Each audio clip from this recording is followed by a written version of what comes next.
నా సోదరుడికి జగన్మోహన్ రెడ్డి గారికి వచ్చే ఎన్నికల్లో మీరు ఓటు వేయొద్దు అనే దానికంటే ఇంకేమన్నా బ్లాస్టింగ్ న్యూస్ ఉంటుందండి? ఆయన చెల్లెలే ఆ మాట చెప్పడం, బహిరంగంగా చెప్పడం, ప్రెస్ మీట్ పెట్టి చెప్పడం, అది ఒక హత్య కేసుకి సంబంధించి చెప్పడం, ఇంతకంటే బ్లాస్టింగ్ న్యూస్ ఉండదు. టీడీపీ జనసేనకి మరి బీజేపీ వారు ఇచ్చిన షాక్ అట్టేది.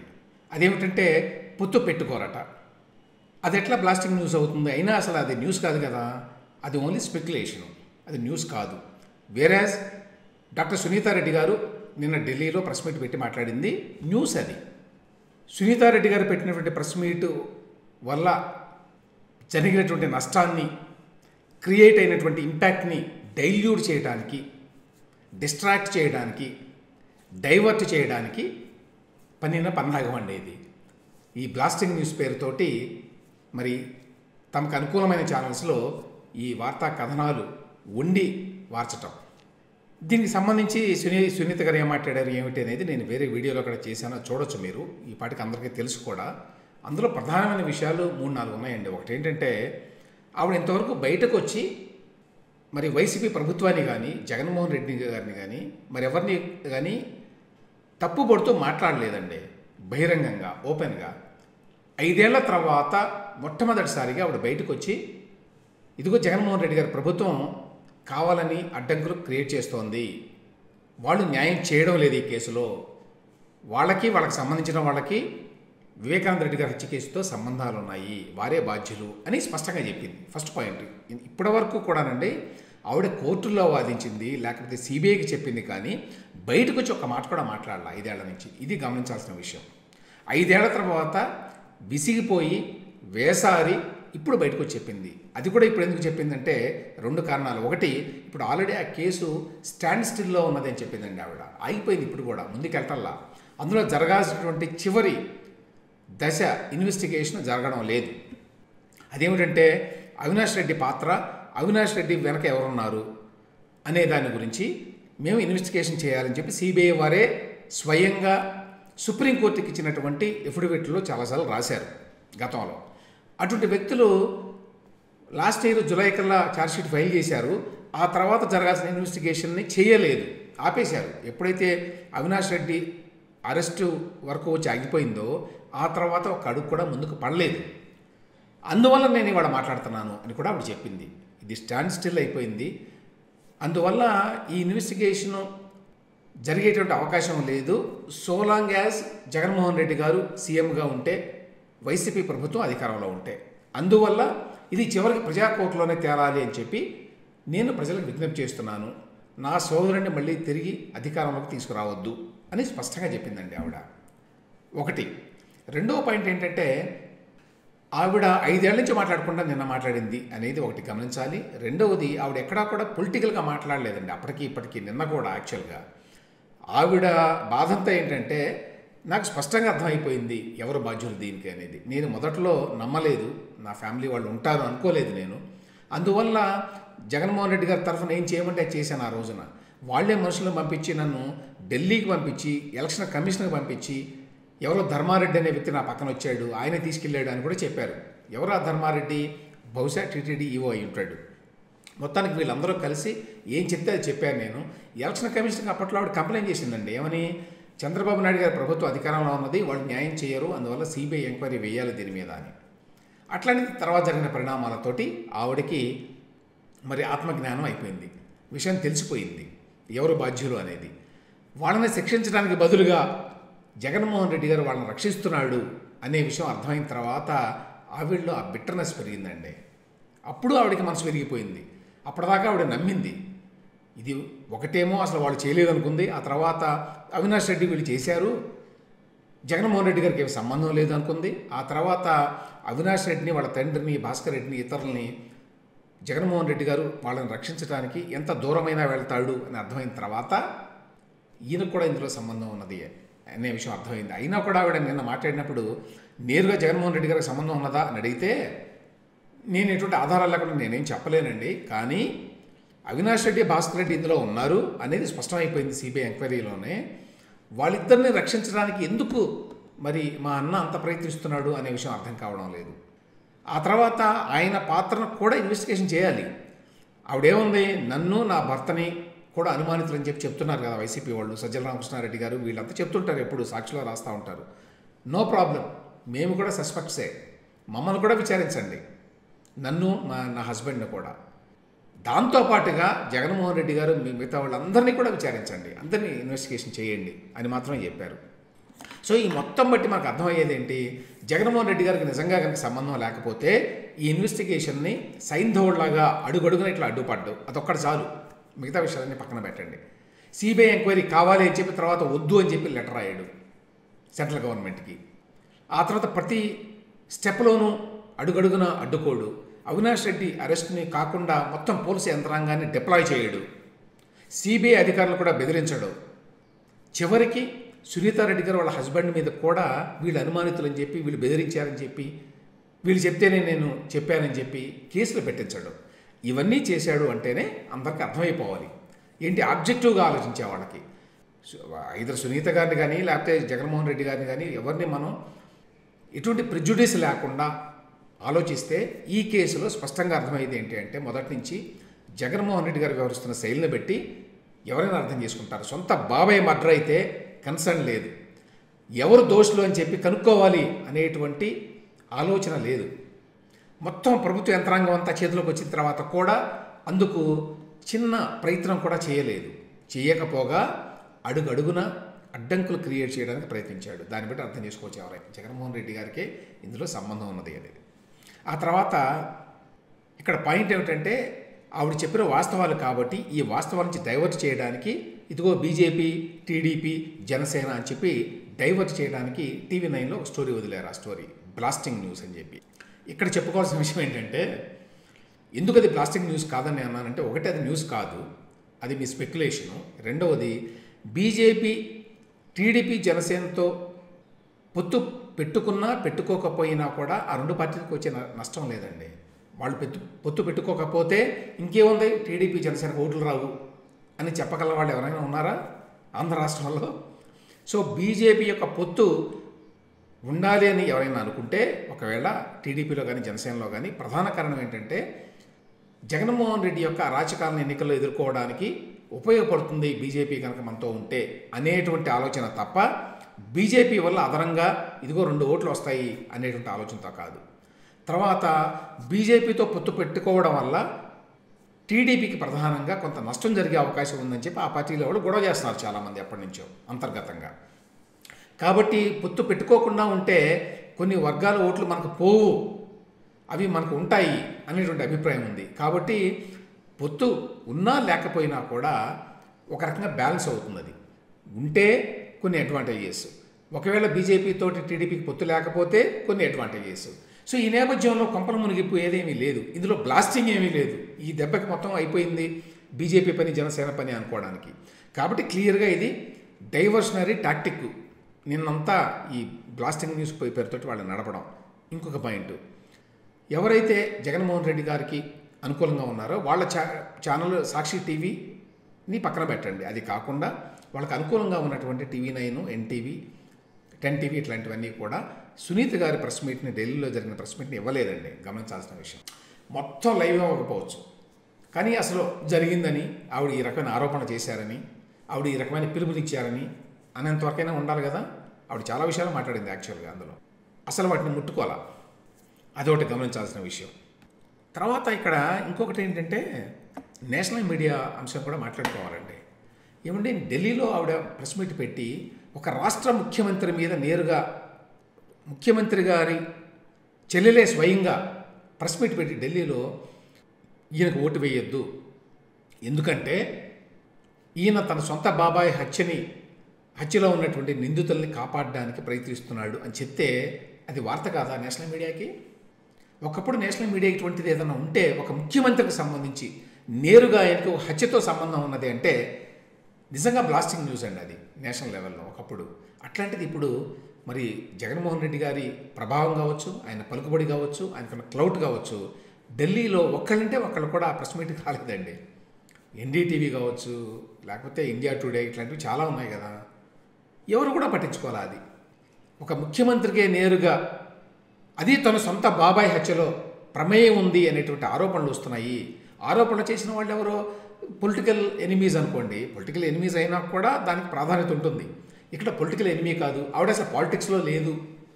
ఆవిడ యాక్చువల్గా నిన్న మొన్నటి వరకు ఆ ఫ్యామిలీలో వాళ్ళనే నమ్ముకుంది, బయట వాళ్ళు ఎవరో చేశారు అంటే నిజమే అనుకుంది. అటువంటి వ్యక్తి బయటకు వచ్చి ఇవాళ మాట్లాడితే దాన్ని కవర్ చేయలేదండి నేషనల్ మీడియా. అదొకటి గమనించాల్సిన విషయం ఇక్కడ. అంటే ఏ స్థాయిలో వాస్తవాలని పూడ్చిపెట్టాలనుకుంటే ఈ విధంగా చేస్తారు అనడానికి స్టేట్ లెవెల్లో జరిగినవి, నేషనల్ మీడియాలో కూడా జరుగుతున్నవి అర్థం చేసుకోవాలి అందరం. సో దీన్ని డైవర్ట్ చేయడానికి సజ్జల రామకృష్ణారెడ్డి గారిని తీసుకొచ్చేదో మాట్లాడించారండి. ఏంటి ప్రధానంగా ఆవిడ స్టార్టింగ్లో ప్రెస్ మీట్లో ఏమని చెప్పిందంటే, చాలామంది తెలిసిన వాళ్ళు తెలియని వాళ్ళు ఎంతోమంది సపోర్ట్ చేస్తున్నారు, వాళ్ళందరికీ కృతజ్ఞతలు. ఎవరెవరో బయట కనిపించి వాళ్ళు వచ్చి మీకు న్యాయం జరగాలని కోరుకుంటున్నామని చెప్తుంటారు, వాళ్ళందరికీ కృతజ్ఞతలు అని చెప్తూ ఇంకా చాలామంది నాకు హెల్ప్ చేశారు. ఈ చాలా రాజకీయ పార్టీల నాయకులు కూడా నాకు సాలిడారిటీ ప్రకటించారు, లేక నన్ను పలకరించారని చెప్పి అందరి పేర్లు చెప్పిందండి. అందులో చంద్రబాబు నాయుడు గారు, పవన్ కళ్యాణ్ గారితో పాటు సిపిఐ, సిపిఎం నాయకులు, బీజేపీ నాయకులు, రకరకాల బయట ఉన్న వ్యక్తులు అందరి పేర్లు చెప్పింది. వీళ్ళందరూ కూడా సాలిడారిటీ ప్రకటించారు, వాళ్ళందరికీ కృతజ్ఞతలు అని చెప్పి. దాంతోపాటు సివిల్ సొసైటీలో ఉండేటువంటి పలువురు వ్యక్తులు చాలామంది బయట పడకపోయినా సరే అంతర్గతంగా కూడా నాకు ఫోన్లు చేసి నా పోరాటానికి మద్దతు తెలిపారు అని చెప్పి ఆవిడ చెప్పింది. దాన్ని పట్టుకొని అదొక్కదాన్ని పట్టుకొని చూసారా చంద్రబాబు నాయుడు మాట్లాడిస్తున్నాడు అనేది ఆర్గ్యుమెంట్ అనమాట. ఇట్లు నర్రెడ్డి సునీత అని చెప్పి సాక్షిలో వార్త. ఏంటి ఎవరైనా ఊహిస్తారండి వైఎస్ వివేకానంద రెడ్డి గారి కుమార్తె మీద సాక్షి అనే పత్రికలు ఇట్లా వస్తాయా అని? ఆయన సొంత చెల్లెలు షర్మిల మీదే వస్తున్నాయి కాబట్టి ఈవిడ మీద రావడం ఏముందండి, కజిన్ మీద రావడం ఏముంది? ఆయన ఓన్ సిస్టర్ మీదనే బండబూతులు రాయిస్తున్నాడు జగన్మోహన్ రెడ్డి గారు. కాబట్టి ఇది పెద్ద విశేషంగా చెప్పుకోవాల్సిన అవసరం లేదనుకోండి. మొత్తానికి వీళ్ళు చెప్పదలసిన పాయింట్ ఏమిటంటే, చంద్రబాబు నాయుడే మాట్లాడిస్తున్నాడు, చంద్రబాబు నాయుడు పలుకుల్ని ఆవిడ పలుకుతోంది. ఒక్క క్షణం అది నిజమేమో అని చెప్పి చూద్దామండి. చంద్రబాబు నాయుడు మాట్లాడిన మాటలే చెప్తే ఆవిడకి ఏమొస్తుంది? ఆవిడకి ఏమన్నా పొలిటికల్ అంబిషన్స్ ఉన్నాయనుకోండి. ఇప్పుడు పాలిటీషియన్లు అందరూ అంతే కదా, ఏ పార్టీలకు వెళదాం అనుకుంటే ఆయన మహానుభావుడని పొగుడుతారు. అసలు జగన్మోహన్ రెడ్డి మళ్ళీ పుట్టిన మహావిష్ణువు అని చెప్పి ఆ రోజుల్లో దీక్షితులు గారు కూడా పొగిడాడు కదా. అట్లనే రాజకీయ నాయకులు అందరూ పొగుడుతుంటారు. దళితుల కోసం నిలబడ్డాడు, అసలు ఆయనే పెద్ద దళితుడు, ఆయనే పెద్ద పేదల ప్రతినిధి అని పొగుడుతారు. లేకపోతే చంద్రబాబు నాయుడు పార్టీలోకి రావాలంటే జగన్మోహన్ రెడ్డిని తిట్టి చంద్రబాబు నాయుడు చాలా గొప్పవారని మాట్లాడతారు. పొలిటికల్ అంబిషన్స్ ఉన్నప్పుడు ఆవిడకి పొలిటికల్ అంబిషన్స్ లేవు కదా. ఏ ఉద్దేశంతో ఆవిడ చంద్రబాబు నాయుడు గారు చెప్పిన మాటల్ని బయటకు చెప్తుంది? చంద్రబాబు నాయుడు గారు అంత చక్కగా చెప్పలేరండి. ఆవిడ చాలా బ్రహ్మాండంగా మాట్లాడింది నిన్న ఢిల్లీలో. తెలుగులో అంత ఫ్లూయెన్సీ లేదు కానీ ఆవిడకి ఇంగ్లీష్లో ఆవిడ చెప్పదలుచుకున్న విషయాలను చాలా చక్కగా చెప్పింది, చాలా బ్యాలెన్స్డ్గా చెప్పింది. అవి మొత్తం కనుక విన్నవాళ్ళు ఎవరైనా సరే ఆబ్జెక్టివ్గా ఉండేవాళ్ళు, వీటన్నిటికి దూరంగా ఉండేవాళ్ళు, పొలిటికల్ ఆలోచన లేని వాళ్ళు కూడా ఇవన్నీ విన్న తర్వాత నిజంగా ఈ కేసులో ఏం జరిగిందని చెప్పి అర్థం చేసుకుంటారండి. అయినా కూడా ఏదో ఒకటి ప్రచారం చేసి మనం నమ్మించగలం జనాన్ని అని చెప్పి ఆ సునీత అనే ఆవిడ మన చంద్రబాబు నాయుడు గారు ఏం చెప్తే అదే చెప్తున్నారు, ఆయన ఆడమన్నట్టల్లా ఆడుతున్నారు అని చెప్పి మొత్తం రాసుకున్నారు. సోషల్ మీడియాలో కూడా నిన్న అదే అటాక్, వాళ్ళు చేసిన అటాక్. ఏమైనప్పటికీ సునీత గారు బయటకు వచ్చి అంత స్పష్టంగా ఆవిడ 5 ఏళ్ళు అయిపోయింది కదండి, విసిగిపోయింది ఆవిడ. అందువల్ల నిన్న బయటకు వచ్చి ఈ ప్రభుత్వం కనుక వస్తే న్యాయం జరగదనేది వాస్తవం, అది కూడా అందరికి తెలుసు. అందువల్ల ఈ ప్రభుత్వం రాకూడదు, వస్తే చాలా అడ్డంకులు క్రియేట్ చేస్తారు, ఈ కేసు ముందుకు సాగదు, దోషులు బయటపడరు అనే మాట ఓపెన్గా చెప్పటం ఈ ఎన్నికల ముందు ఖచ్చితంగా అది ఇంపార్టెంట్ ఇష్యూ, ఇంపార్టెంట్ న్యూస్ అండి, ఇంపార్టెంట్ డెవలప్మెంట్ అది. ఇక నిన్న జగన్మోహన్ రెడ్డి గారు విద్యార్థి దీవెన మీటింగ్ ఏదో పెట్టుకున్నారండి. ఇట్లా ప్రతిసారి 3 రోజులకు ఒకసారి మీటింగ్ పెట్టుకొని ప్రభుత్వ ధనంతో పెద్ద ఫుల్ పేజ్ యాడ్లు వేసుకొని ప్రభుత్వ ధనంతో బ్రహ్మాండమైనటువంటి సభా కార్యక్రమాన్ని నిర్వహించుకుంటున్నారు. మొత్తం చేసేది ఎలక్షనీరింగే, కంప్లీట్గా ఎలక్షన్ క్యాంపెయిన్ అంతా. కానీ ప్రభుత్వ డబ్బు, ప్రభుత్వ యంత్రాంగం అన్ని పనులు చేసి పెట్టాలి ఆయనకి. చేసి పెడితే ఆయన వచ్చి మాట్లాడతాడు. జనం మాత్రం నరకం అనిపిస్తున్నారు అనుకోండి. ఎందుకంటే 2-3 కిలోమీటర్ల దరిదాపులకి ఎవరిని రానివ్వరు. ఇక ఈ డ్వాక్రా మహిళలను బలవంతంగా తీసుకొస్తారు. స్టూడెంట్స్ని నిన్న చూశాను నేను, ఒక ప్రతి కాలేజీ నుంచి వెళ్ళినాయట అట్లా. అదేంటంటే ముఖ్యమంత్రి గారి సభకి ఎవరైతే ఈ విద్యా దీవెన ఈ గవర్నమెంట్ స్కీమ్స్ పొందుతున్నారో వాళ్ళంతా చచ్చినట్టు వెళ్ళాలి అని రిక్వెస్ట్ అంటారు అనుకోండి, కానీ యాక్చువల్గా తప్పనిసరిగా వెళ్ళాలి. వాళ్ళందరినీ గంటలు అక్కడ కూర్చోబెట్టి నానా రకాలుగా ఏడిపిస్తున్నారు. అవన్నీ పక్కన పెడితే మీరు ఈ సభాస్థలి ఫోటో చూడండి. కంప్లీట్గా వైఎస్ఆర్సీపీ పార్టీ యొక్క కార్యక్రమం లాగా ఉంటుందండి. ఆ మొత్తం కలర్స్ అన్నీ వాళ్ళ పార్టీ కలర్స్ వేసుకుంటారు, పైన షామియానా అంతా వాళ్ళ కలర్స్ వేసుకుంటారు. ఇంత ఓపెన్గా రాజ్యాంగ విరుద్ధంగా చట్ట విరుద్ధంగా వీళ్ళు వ్యవహరిస్తుంటే ఎవరో ఏమి పట్టించుకోరండి వ్యవస్థలు. అది గమ్మత్తు. ఎన్నికల కమిషన్ వాళ్ళు ఎంతసేపటికి ఎవరో మాకు చెప్తేదైతే మేము పట్టించుకోం, ఎలక్షన్ కమిషన్ వాళ్ళకి తెలియదండి అంటే ఇప్పుడు ఇంకా నోటిఫికేషన్ రాలేదు అని అంటారు. కానీ ఎన్నికల వాతావరణం వచ్చిందా లేదా, సరే ఎన్నికల కమిషన్ పక్కన పెట్టండి, బయట ఉన్నటువంటి యంత్రాంగం ఎవరైనా సరే, కోర్టులు కానీ ఎవరైనా ఇది పట్టించుకోవద్దా? మీరు ఎన్నికల ముందు కంప్లీట్గా ప్రభుత్వ ధనంతో మీ సొంత పార్టీ ప్రచారం చేసుకుంటూ ఆ రంగులన్నీ వేసుకొని, షామియానాలు ఆ కలర్లో వేసుకొని, అక్కడ మొత్తం ఫ్లెక్సీలన్నీ మీ పార్టీ కలర్స్లో వేసుకొని, అది పార్టీ కార్యక్రమమా ప్రభుత్వ కార్యక్రమమా తేడా లేకుండా చేస్తుంటే, ప్రజాధనాన్ని ఆ విధంగా దుర్వినియోగం చేస్తుంటే, తమ పార్టీ ప్రచారాన్ని ఆ విధంగా చేసుకుంటుంటే అడ్డుకునేటువంటి వ్యవస్థ అనేది మన దగ్గర లేకపోవటం డెమోక్రసీలో చాలా దురదృష్టకరం అండి అది. ఇక సాక్షి వారు రంగులు మార్చారండి, ఎంతమంది గమనించారో తెలియదు. సాక్షి టీవీ రంగులు మారి ప్రస్తుతం, మరి పేపర్కి తర్వాత మారుస్తారేమో తెలియదు. నీలి రంగు పెట్టుకున్నారు. ఎల్లో మీడియా అంటారు కానీ పాపం వాళ్ళ సాక్షి అంతా ఎల్లోనే, పైనుంచి కింద వరకు పూసుకుంటారు ఎల్లో. నిజమైన ఎల్లో మీడియా అండి అది. ఎల్లో మీడియా అంటానికి అర్థం కూడా బహుశా తెలిసి ఉండదు వాళ్ళందరికీ. ఎల్లో మీడియా అంటే ఒరిజినల్గా ఏంటంటే ఎవరైతే ఎటువంటి ఆధారాలు లేకుండా స్పెక్యులేషను, రూమర్లు, గాసిప్పు, అభాండాలు వేస్తూ రాస్తారో అటువంటి పత్రికలు ఎల్లో మీడియా అనేవారు. ఒకప్పుడు ఎల్లో కలర్లో వచ్చేవి, బ్రిటన్లో ఎక్కడో ఆ పేరు వచ్చింది దానికి. ఎల్లో మీడియా అంటే నిజాలు చెప్పనటువంటి మీడియా, లేకపోతే రూమర్లే నిజాలు అన్నట్టుగా ప్రచారం చేసే మీడియా. దానిని వీళ్ళు ఎవరిని అంటారు? ఈనాడుని అంటారు, ఆంధ్రజ్యోతిని అంటారు. గమ్మత్ ఏమిటంటే వాళ్ళదంతా ఎల్లో కలర్లో పూసుకున్నారు, సాక్షి పత్రిక కానివ్వండి, సాక్షి టీవీ కానివ్వండి. మరి ఇప్పుడు కంప్లీట్గా మనం మార్చేసేయాలనుకున్నారో ఏమో, సాక్షిని కంప్లీట్గా వాళ్ళ బులుగు కలర్లో మార్చారండి. మరి అందరికీ సాక్షిలో పనిచేసే వాళ్ళందరికీ కూడా యూనిఫామ్లు కూడా ఇస్తారేమో బ్లూ కలర్లో, తెలియదు. రేపు గవర్నమెంట్లో మళ్ళీ అధికారంలోకి వస్తే కూడా గవర్నమెంట్ ఎంప్లాయీస్ అందరూ కూడా బులుగు రంగు బట్టలు వేసుకోవాలి అంటారేమో తెలియదు. ప్రస్తుతానికి సాక్షిని మార్చారు బులుగు రంగులోకి, చూడొచ్చు మీరు స్క్రీన్ మీద. ఇక ఈ హరిరామ్ జోగయ్య గారు యాక్చువల్గా నిన్న చెప్పాను నేను, మీ కర్మ అని చెప్పి లాస్ట్ ఒక లెటర్ రాశాడు, చిన్న లెటరు. ఇక ఇంతటితో ముగిసిందేమో ఈ జోరీ గోలా అని. కాదు, మళ్ళీ నిన్న రాశాడండి. దీన్ని బట్టి స్పష్టంగా ఏం అర్థమవుతుందంటే ఇతను ఖచ్చితంగా ఎవరి మరి ఆదేశాల మేరకు పనిచేస్తున్నాడండి, ఎవరి ప్రయోజనాల కోసమో పనిచేస్తున్నాడు, అందులో డౌట్ లేదు.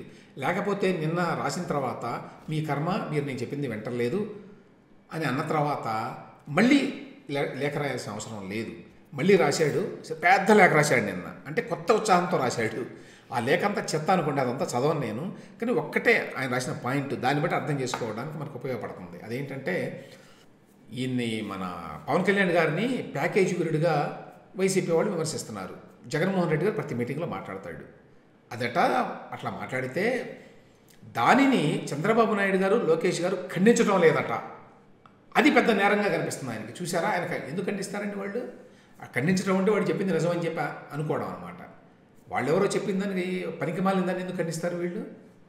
అందులో వాస్తవం లేదనే విషయం అందరికీ తెలుసు కాబట్టి ఎవరు ఖండించరు. లేదు మేమేం డబ్బులు ఇవ్వడం లేదండి పవన్ కళ్యాణ్కి అని చంద్రబాబు నాయుడు చెప్పాలండి. దాన్ని బట్టి ఇతని యొక్క ఎంత దుష్ట ఆలోచన అర్థమవుతుంది. అట్లా ఎందుకు చెప్తారు? చెప్పరు కదా. ఇంకా గమ్మత్ ఏమిటంటే ఆ ఆరోపణ ఎవరైతే చేశారో వైసీపీ వాళ్ళు, జగన్మోహన్ రెడ్డి గారు, వాళ్ళని ఏమన్నాడు హరిరామ్ జోగయ్య గారు, దాన్ని ఖండించలేదట చంద్రబాబు నాయుడు, లోకేష్. అందువల్ల వాళ్ళు తప్పుడు వ్యక్తులట. ఇది పక్కన పెడితే పవన్ కళ్యాణ్కి ఇన్ని సలహాలు ఇస్తాడు, ఆ సలహాలు వింటలేదంటాడు హరిరామ్ జోగయ్య గారు. ఇప్పుడు ఆయన కొడుకే చేగొండి సూర్యప్రకాష్, ఆయన జనసేనలో ఉన్నట్ట. ఆయన వెళ్ళి నిన్న జగన్మోహన్ రెడ్డి గారిని కలిసి ఆ పార్టీలో చేరాడండి. మరి హరిరామ్ జోగయ్య గారు ఆయన కొడుకు కూడా చెప్పుకోలేకపోయాడా? చేరాలో లేదో, లేక ఆయన చేరమన్నాడా? చేరవద్దన్నా కూడా వినకుండా మరి ఆ సూర్యప్రకాష్ గారు చేరాడా జగన్ తోటి? ఊరికే చేరాడా, మాట్లాడుకున్నాడా? ఎందుకంటే హరిరామ్ జోగయ్య గారు ఏమంటారు, ఇదిగో 2 సంవత్సరాలు ముఖ్యమంత్రి ఇవ్వాలి ముందే, అది మాట్లాడుకోవాలి, మీరు 80 సీట్లు అడగాలి అని సలహా ఇచ్చారు కదా పవన్ కళ్యాణ్కి. మరి మీరు మీ కుమారుడికి చేగొండి సూర్యప్రకాష్కి మరి నువ్వు ఎమ్మెల్యే ఇస్తావా, ఎంపీ ఇస్తావా, ఎన్ని సీట్లు ఇస్తావు నాకు అని చెప్పి ఆ తర్వాత మంత్రి పదవి ఇస్తావా లేదా, ఇవన్నీ మాట్లాడుకున్నాడా? మాట్లాడుకోలేదా? లేదు. మరి సూర్యప్రకాష్కి నాకు సంబంధం లేదు, ఆయన రాజకీయ జీవితం ఆయనదే అని చెప్పి అంటారా హరిరామ జోగయ్య గారు? అట్లా అంటే మీ కుమారుడి మీదే మీరు మరి ఆయనకే సలహాలు ఇవ్వలేనటువంటి వ్యక్తి ఒక పార్టీ నాయకుడికి ఎట్లా సలహాలు ఇస్తారు? ఆ సలహాలు వినలేదని ఈ రకమైన పనికిమాల లేఖలు ఎందుకు రాస్తారు? ఇక చివరిగా ఒక ఇంట్రెస్టింగ్ ఇంపార్టెంట్ న్యూస్ అండి. గతంలో కూడా నేను ప్రస్తావించాను దీన్ని. ఏంటంటే మంగళగిరిలో లోకేష్ ఓడిపోయాడు. లోకేష్ చాలా లైట్ వెయిట్ మరి కంటెంటర్ అని చెప్పి అన్నట్టుగా వైసీపీ వాళ్ళు ప్రొజెక్ట్ చేశారు. గతంలో వాస్తవానికి లోకేష్ మరి ఆ స్థాయిలో తాను రాజకీయ నాయకుడిగా ప్రొజెక్ట్ చేసుకోవడంలో కొంత ఫెయిల్ అయిన మాట కూడా వాస్తవం. కానీ ఆ తర్వాత ఎక్కడ ఓడిపోయాడో అదే మంగళగిరిలో నేను నిలబడతానని చెప్పి ఆ తర్వాత అతను చాలా కష్టపడి రాష్ట్రం అంతా తిరిగి మంగళగిరిలో కూడా ప్రతి వీధి తిరిగి కొంత పట్టు సంపాదించాడు. ఇప్పుడు అందులో సందేహం లేదు. ఇవాళ లోకేష్ అంటే యాక్చువల్గా వైసీపీలో కొంత భయం ఏర్పడిన మాట కూడా వాస్తవం. ఎందుకంటే చంద్రబాబు నాయుడులా కాకుండా ఇతను కనుక పొరపాటున అధికారంలోకి వస్తే ఈసారి మన సంగతి చూస్తాడు అనేటువంటి ఒక భయం కూడా ప్రవేశించింది. ఈ నేపథ్యంలో మంగళగిరిలో ఓడించారు ఎట్లయినా అని చెప్పి రకరకాల ప్రయత్నాలు చేస్తున్నారండి. ఫస్ట్ ఆళ్ల రామకృష్ణారెడ్డికి టికెట్ ఇవ్వకుండా పంపించేశారు, అందరికీ తెలుసు. ఇందుకోసం గంజి చిరంజీవిని అక్కడ పెట్టి బీసీ కార్డుతో గెలవాలి ఎట్టి పరిస్థితుల్లో లోకేష్ మీద అని చెప్పి. పోనీ దానికన్నా కట్టుబడి ఉన్నారా? లేదు. ఇప్పుడు తాజాగా మాజీ ఎమ్మెల్యే కాండ్రు కమల కూతురు లావణ్యని ఇన్ఛార్జిగా ప్రకటించారట. నిన్న ప్రకటించారు మంగళగిరి వైసీపీ ఇన్ఛార్జిగా లావణ్య. దీన్ని బట్టి స్పష్టంగా ఏమర్థమవుతుందండి, చాలా గింజుకుంటున్నారు మంగళగిరిలో. చాలా ఈజీ, నల్లేరు మీద నడక వైసీపీకి. లోకేష్ ఏమున్నది అని చెప్పి అన్నవాళ్ళు ఇవాళ జుట్టు పీకుంటున్నారు, ఏ విధంగా ఓడించాలని చెప్పి రకరకాల ప్రయత్నాలు చేస్తున్నారు. దాన్ని బట్టి జగన్మోహన్ రెడ్డి పెద్ద స్ట్రాటజిస్టు, ఏదో ఒక నిర్ణయం తీసుకున్నాడంటే దానికి కట్టుబడి ఉంటాడు లాంటి మాటలన్నీ కూడా వాటికి పెద్దగా ఏమీ ప్రాతిపదిక లేదని చెప్పి అర్థమవుతోందండి. ఇప్పటికి మూడో కృష్ణుడు వచ్చారు, లావణ్య అట, కాండ్రు లావణ్య. ఆవిడ మురుగుడు హనుమంతరావు కోడలు కూడా అనట. సో మురుగుడు లావణ్య ఆవిడ. దీంతో పాటు ఏంటంటే నెల్లూరులో కూడా పరిస్థితులు ఎంత దారుణంగా ఉన్నాయి. పోటీకి క్యాండిడేట్ లేనటువంటి ఒక పరిస్థితి వచ్చిందండి వైసీపీకి. గమనించాల్సిన విషయం అది. ఇప్పటికి 3-4 సార్లు మార్చారు క్యాండిడేట్స్ అనేక చోట్ల జగన్మోహన్ రెడ్డి. దానివల్ల ఆయన వీక్నెస్ ఏంటి అనేది మనకు అర్థమవుతుంది. అసలు నేను పూచికి పొలం నిలబెట్టి కూడా గెలిపించుకోగలను అనేటువంటి ధోరణిలో ఉన్నటువంటి జగన్మోహన్ రెడ్డి ఇవాళ క్యాండిడేట్ల కోసం రాష్ట్రం అంతా వెతుకుతున్నాడండి. నెల్లూరులో అందరూ వెళ్ళిపోయేసరికి తాజా వార్త ఏమిటంటే విజయసాయిరెడ్డి గారిని నెల్లూరు ఎంపీ మరి ఇన్ఛార్జో ఏదో సమన్వయకర్త ఏదో అంటారు కదా వీళ్ళు, ప్రకటించారట. చివరికి విజయసాయిరెడ్డిని కూడా మరి లోక్సభ ఎంపీ స్థానానికి దింపాల్సిన పరిస్థితి ఏర్పడింది. ఆ స్థానానికి ఇప్పుడు ఎంతమందిని మార్చారో లెక్కలేదు. వేమిరెడ్డి ప్రభాకర్ రెడ్డి అన్నారు, అంతకుముందు వేరే వాళ్ళు అన్నారు. ప్రతి చోట ఇదే విధంగా జరుగుతోందండి. దాన్ని బట్టి జగన్మోహన్ రెడ్డి గారి బలమంతా కూడా మరి అది బలం కాదు, అది వాపు అని చెప్పి, బలుపు కాదు వాపు అంటారు కదా, స్పష్టంగా అర్థమవుతోంది. 5 ఏళ్లలో ఆ విధంగా ఆయన తన పరిస్థితిని తానే మార్చుకున్నాడు అన్నమాట. ఆ పరిస్థితిని తెచ్చుకున్నాడు ఆయనే. ఇవ్వండి ఇవాళ వార్తలు, వాటి విశ్లేషణ.